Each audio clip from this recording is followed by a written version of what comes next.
HIV हाइबसी लंबी मरी खक्तदा मियोय अमदगी अमदा संदोई HIV positive ओइबा ममा मपादगी मचादा सखंगदबा मियोयसिंगा कोंडोम याउदना युमान मरी थंबा मतमदा HIV संदोई मी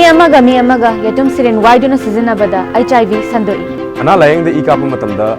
HIV टेस्ट तोदबे इकाप लबदि HIV संदोई चांग नायना अमदी नियम चुमना कोंडोम सिजनबना HIV दगी ngakthokpon sexual transmitted infection STI हाइबदी फिनुंगी लाइना दगी सुंगाथोकपो ngami अदुगा अंगांग पामद्रबदि कोंडोम सिजनबियो HIV हाइबा वायरस असिना मिपुंग खुदिमक्ता सोखली मसीगी नमखै लेते चही लाइनिंग कांगलुप नत्रगा नुपा नुपी अंगांग खाइदे मसिना मी अमदगी अमदा मथंग मथंग संदोकपो ngami अइना दोमु सिंगनरी HIV टेस्ट तौनबगीदमक अइना दोमु सिंगनरी कोंडोम सिजनबगीदमक